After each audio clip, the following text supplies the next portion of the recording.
కాలంలో ఎంతో మందిని వేధిస్తున్న సమస్యలలో ఊబకాయం ఒకటి. ఈ సమస్య చిన్న సమస్య అని చాలా మంది భావించిన ఈ ఒక్క సమస్య వల్ల బీపీ, షుగర్, థైరాయిడ్ లాంటి జీవనశైలి వ్యాధులు వేధించే అవకాశాలైతే ఎక్కువగా ఉంటాయి. కొంతమంది బరువు తగ్గటం కోసం ఎన్ని చిట్కాలు పాటించినా తాత్కాలికంగా ఫలితం ఉంటుందే తప్ప శాశ్వతంగా ఫలితం ఉండటం లేదని చెబుతున్నారు. గతంలో కొంతమంది హీరోయిన్లు బరువు తగ్గటం కోసం కొన్ని చికిత్సలను తీసుకుని ప్రాణాలను కోల్పోయిన సందర్భాలు సైతం ఉన్నాయి. శరీరంలో ఉన్న కొవ్వును కరిగించుకోవడానికి కొంతమంది ఇంజెక్షన్లపై ఆధారపడుతున్నారు. అయితే ఈ ఇంజెక్షన్ల వల్ల శరీరంలో అరుదైన బ్యాక్టీరియా చేరి శరీరం కుళ్ళిపోవడంతో పాటు ఇతర ఆరోగ్య సమస్యలు సైతం వేధిస్తున్నాయి.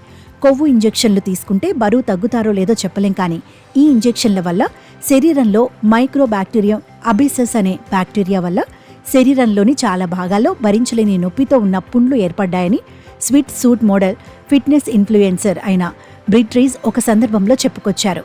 వైద్యులు మాత్రం డియోక్సికోలిక్ యాసిడ్ సరిగ్గా ఇంజెక్ట్ చేయకపోవటం వల్ల ఈ విధంగా జరిగిందని చెబుతున్నారు. కొవ్వు ఇంజెక్షన్ల వల్ల ఇన్ఫ్లుయెన్సర్ కావాలన్న నా కల పూర్తి స్థాయిలో నెరవేరలేదని ఆమె చెబుతున్నారు. బరువు తగ్గాలని భావించేవాళ్లు సహజమైన పద్ధతుల్లో బరువు తగ్గడానికి ప్రయత్నించటం వల్ల కొత్త ఆరోగ్య సమస్యల బారిన పడే అవకాశాలు ఉండవు. వేగంగా బరువు తగ్గాలని ప్రయత్నించటం వల్ల లాభం కంటే నష్టం చేకూరే అవకాశాలైతే ఎక్కువగా ఉంటాయి. సరైన పద్ధతిలో బరువు తగ్గాలని భావించేవాళ్లు మొదట తీసుకునే ఆహారంలో మార్పులు చేసుకోవాలి. అప్పటికి బరువు తగ్గని పక్షంలో ఏదైనా వ్యాధి కారణంగా బరువు పెరుగుతున్నారేమో గమనించాల్సి ఉంటుంది. బరువు తగ్గడానికి సొంతంగా టాబ్లెట్లు, ఇంజెక్షన్లు తీసుకోవడం ఆరోగ్యానికి ఏమాత్రం శ్రేయస్కరం కాదు.